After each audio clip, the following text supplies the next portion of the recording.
นะโมตัสสะภะคะวะโตอะระหะโตสัมมาสัมพุทธัสสะខ្ញុំព្រះករុណាសូមក្រាបថ្វាយបង្គំចំពោះព្រះរតនត្រ័យសូមក្រាបថ្វាយបង្គំចំពោះព្រះសង្ឃគ្រប់ព្រះអង្គចម្រើនពរញាតិញោមពុទ្ធបរិស័ទបងប្អូនគ្រប់រូបទាំងអស់ថ្ងៃនេះមេរៀនផ្ដោតសំខាន់ទៅលើបងប្អូនសាសានុសិស្សជាសំខាន់ដោយសារមេរៀនរបស់ព្រះសម្មាសម្ពុទ្ធជាប់តាក់ទងដោយកូនសិស្សហ្នឹងត្រូវប្រតិបត្តិចំពោះគ្រូដោយស្ថាន5ប្រការក្នុងคลิปនៃវីដេអូមុនអាត្មាភាពបានចែករំលែកនៅចំណេះដឹងរបស់ព្រះសម្មាសម្ពុទ្ធជាប់តាក់ទងដោយកូនប្រុសស្រីហ្នឹងត្រូវមានកាតព្វកិច្ចបម្រើកាតព្វកិច្ចទៅលើមេដាបិតាហើយមេដាបិតាហ្នឹងក៏ត្រូវមានធម៌អនុគ្រោះកូន5ប្រការផងដែរដូច្នេះបើចង់ចេះចង់ដឹងនៅក្នុងមេរៀនរបស់ព្រះសម្មាសម្ពុទ្ធដែលព្រះអង្គបានបង្រៀនមកកាតព្វកិច្ចទូនាទីរបស់កូនរបស់មេដាយ៉ាងណានៅคลิปវីដេអូមុនណាបងនៅក្នុងមេរៀនថ្ងៃនេះអាត្មាភាពនឹងលើកយកនៅកាតព្វកិច្ចរបស់កូនសិស្សត្រូវមានទៅលើគ្រូមាន5ស្ថានឬក៏5ប្រការយើងដឹងហើយថាព្រះសម្មាសម្ពុទ្ធព្រះអង្គទ្រង់សម្ដែងប្រាប់ដល់សង្ឃេលកៈគេហៅបតិបុត្រជាប់តាក់ទងដោយអរិយសាវកហ្នឹងលោកបិទនៅទិសទាំង6ពាក្យថាបិទនៅទិសទាំង6ហ្នឹងមានន័យថាព្រះអង្គត្រាស់សម្ដែងដល់មេដាបិតាជាទិសខាងកើតដែលកូនប្រុសស្រីនឹងឯងត្រូវគោរពប្រតិបត្តិមិនមែនបានន័យថាយើងថ្វាយបង្គំទិសខាងកើតទេក្នុងអត្ថន័យថាមេដាបិតាជាអ្នកបង្កើតនៅកូនប្រុសស្រីជាអាចារ្យដើមជាទេវតាដើមអ្នកចិញ្ចឹមបីបាច់ថែរក្សាកូនប្រុសស្រីមុនគេបង្ហាត់បង្រៀនកូននឹងមុនគេនឹងមេដាបិតាព្រះសម្មាសម្ពុទ្ធព្រះអង្គទ្រង់ចង្អុលបង្ហាញថាជាទិសខាងកើតណាថ្ងៃនេះគឺតកតងរឿងគ្រូគឺព្រះសម្មាសម្ពុទ្ធព្រះអង្គទ្រង់សម្ដែងប្រាប់ថាគ្រូហ្នឹងនៅទិសខាងត្បូងមានន័យថាគ្រូហ្នឹងគឺជាអ្នកបើកបង្ហាញប្រាប់បង្រៀនព្រានប្រដៅកូនសិស្សហ្នឹងស្មើនឹងអាចារ្យទី2បន្ទាប់អំពីឪពុកម្ដាយមកអញ្ចឹងគ្រូនៅទិសខាងត្បូងដែលកូនសិស្សត្រូវគោរពប្រតិបត្តិដោយស្ថាន5យ៉ាងដូច្នេះកូនសិស្សត្រូវមានធម៌ក្នុងការគោរពប្រតិបត្តិគ្រូដោយស្ថាន5ប្រការទី1ក្រោកទទួលទី2គល់បម្រើទី3ស្ដាប់ឱវាទទី4បម្រើកិច្ចការងារតូចហើយទី5ហ្នឹងសិក្សារៀនសូត្រនៅសិល្បៈដោយគោរពមេរៀនទាំង5នេះតើកូនប្អូនក្មួយមានទេមានធម៌ទាំង5នេះសម្រាប់ប្រតិបត្តិជាមួយនឹងលោកគ្រូអ្នកគ្រូទេប្រសិនបើបងប្អូនមានដូច្នេះបងប្អូនឈ្មោះថាជាអ្នកបានបំពេញនៅកាតព្វកិច្ចទូនាទី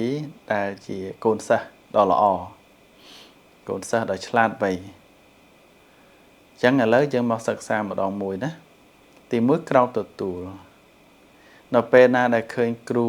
គាត់ចូលមកក្នុងថ្នាក់ជាទូទៅយើងជាកូនសិស្សក្រោកទទួលហើយមែនទេគ្រប់គ្នាទាំងអស់ហ្នឹងពេលដែលឃើញគ្រូចូលមកក្នុងថ្នាក់ហ្នឹងគឺត្រូវតែក្រោកទទួលអាហ្នឹងគឺ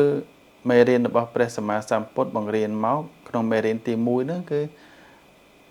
ប្រជាជនខ្មែរយើងបានប្រតិបត្តិគ្រប់គ្នាឲ្យតអ្នកធ្លាប់ចូលសាលារៀនគឺ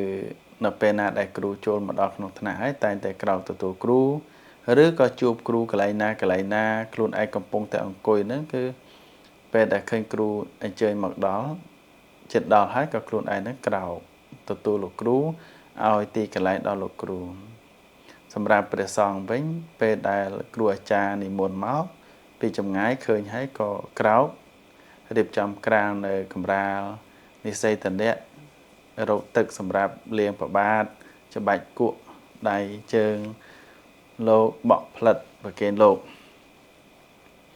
អញ្ចឹងនៅក្នុងចំណុចទី1នេះមិនពិបាកយល់ទេបងគឺនៅពេលណាដែលគ្រូអញ្ជើញមកចិត្តដល់យើងក្រោកទទួលបងណានឹងជាចំណុចទី1មេរៀនរបស់ព្រះសម្មាសម្ពុទ្ធបានបង្រៀនហ្នឹងយើងអាចធ្វើបានហើយបងយើងអាចធ្វើបានធ្វើរាល់ថ្ងៃផងទៀតទី2គល់បំរើអញ្ចឹងនៅពេលណាដែលគ្រូគាត់អញ្ជើញចូលមកដល់ហើយគាត់អង្គុយលើតុហើយយើងត្រូវបំរើគាត់ប៉ុណ្ណាមានទឹកត្រូវជូនទឹកគាត់មានអ្វីដែលគាត់ត្រូវការនឹងត្រូវជូនគាត់ត្រូវបំរើគាត់យ៉ាងនេះមួយយ៉ាងនោះមួយហ្នឹងហើយត្រូវជួតក្តារខៀនត្រូវធ្វើកិច្ចការងារផ្សេងដែលគាត់ត្រូវការអាហ្នឹងត្រូវបំរើគ្រូប៉ុណ្ណាបើសម្រាប់ព្រះសង្ឃវិញត្រូវបំរើអាចារ្យហ្នឹងគឺថាត្រូវធ្វើកិច្ចការងារដូចជាសម្អាតកុដិសម្អាតទីសេនាសនៈប្រគេនលោកអាចារ្យប្រគេនគ្រូចំណុចទី3ស្ដាប់ឱវាទចំណុចនេះសំខាន់ណាស់ប៉ុណ្ណាស្ដាប់ឱវាទគឺកាលណាយើងស្ដាប់ឱវាទគ្រូយើងនឹងបានចំណេះដឹងបានការអប់រំដ៏ល្អហើយការស្ដាប់ឱវាទទៀតទាល់តែមានភាពជឿជាក់លើគ្រូស្រឡាញ់ពេញចិត្តគោរពចំពោះគ្រូកាលណាបងប្អូនជឿជាក់ទៅលើគ្រូហើយពេញចិត្តដោយការគោរពគ្រូពិតប្រាកដហើយមានសទ្ធាចំពោះគ្រូជឿជាក់ថាគ្រូបង្ហាត់បង្រៀនអញនឹងចេះចឹងកាលណាជឿជាក់ទៅលើគ្រូពិតប្រាកដហើយនៅពេលណាដែលបងប្អូនស្ដាប់ឱវាទស្ដាប់ការបង្ហាត់បង្រៀនរបស់លោកគ្រូអ្នកគ្រូបងប្អូននឹងបានទទួលនៅចំណេះដឹងដ៏ល្អអំពីលោកគ្រូអ្នកគ្រូសម្រាប់ព្រះសង្ឃវិញបើកាលណាសាមណេរភិក្ខុចូលទៅរកគ្រូអាចារ្យជឿជាក់ពិតប្រាកដជ្រះថ្លាជាមួយនឹងគ្រូអាចារ្យហើយសិក្សារៀនសូត្រជាមួយគ្រូអាចារ្យស្ដាប់ឱវាទលោកគ្រូអាចារ្យហ្នឹងហើយអាចប្រតិបត្តិបានយកពាក្យទូមានព្រានប្រដៅរបស់គ្រូអាចារ្យហ្នឹងយកទៅប្រតិបត្តិនឹងអាចសម្រេចនៅគុណវិសេសមានឈានមានសមាបត្តិរហូតដល់អាចសម្រេចនៅព្រះនិព្វានបានទៀតផងនេះជាមេរៀនរបស់ព្រះសម្មាសម្ពុទ្ធទី3មេរៀនទី4គឺបម្រើកិច្ចការងារតូចកិច្ចការងារតូចហ្នឹងមានន័យថាប្រគេនទឹកសម្រាប់ឆាន់ប្រគេនទឹកសម្រាប់ដោះបន្ទាន់ប្រគេនច្រាស់ដល់ថ្មិញថ្នាំដល់ថ្មិញហើយគក់ស្បង់គក់ចីវរប្រគេនថ្នាំធ្វើភេសជ្ជៈប្រគេនលោកបោសសម្អាតកុដិជូតសេនាសនៈប្រគេនលោកនិងកិច្ចការងារតូចធំហ្នឹងត្រូវតែធ្វើណាចាំថ្ងៃសម្រាប់បងប្អូនសិស្សានុសិស្សវិញកិច្ចការងារតូចធំគឺថាពេលដែលបងប្អូនអាចទៅជួយកិច្ចការងារគ្រូបាននៅផ្ទះគាត់ក៏អាចជួយកិច្ចការងារណាដែលបងប្អូនអាចធ្វើបានចំណុចទី5ជាចំណុចចុងក្រោយដែលកូនសិស្សនឹងឯងត្រូវ មានកតបកិច្ចបម្រើគ្រូគឺត្រូវសិក្សារៀនសូត្រសិល្បៈអំពីគ្រូនឹងរៀនដោយគោរពចំណុចនេះពិតជាសំខាន់ណាស់សួរថាបងប្អូនទាំងឡាយជាសិស្សានុសិស្សតើបងប្អូនបានត្រៀមកាយត្រៀមចិត្តទុករួចហើយឬនៅពេលណាដែលបងប្អូនចូលក្នុងថ្នាក់តើបងប្អូនបានតាំងចិត្តថាបងប្អូននឹងរៀនសូត្រដោយគោរពស្ដាប់គ្រូដោយគោរពហើយនៅបើបងប្អូនមិនទាន់បានធ្វើទេចាប់ពីពេលនេះទៅបងប្អូនក៏បីធ្វើប៉ុណ្ណាគឺ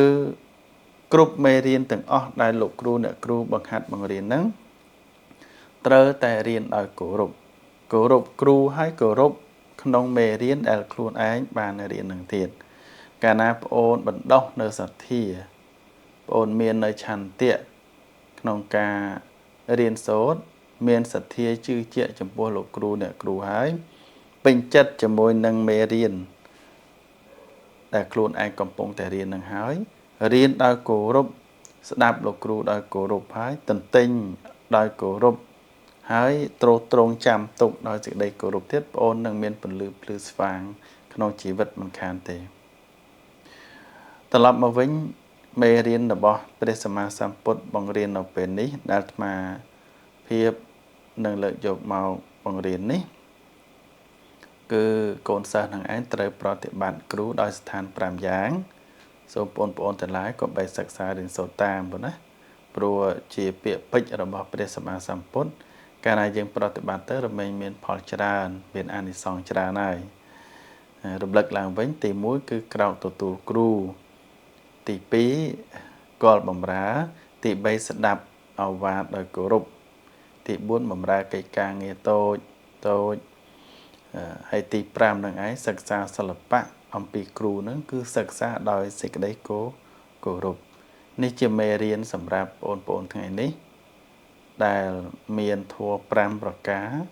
ត្រូវប្រតិបត្តិជាមួយគ្រូទាំងសូមបងប្អូនទាំងឡាយបានទទួលនៅពរទាំង5ប្រការនេះហើយសូមបានជោគជ័យសូមមានសិរីសួស្តីនៅក្នុងការសិក្សារៀនសូត្រជោគជ័យក្នុងការសិក្សារៀនសូត្រក្លាយជាសិស្សល្អជាកូនល្អជាពលរដ្ឋល្អគ្រប់គ្នាប៉ុណ្ណាសូមអនុមោទនា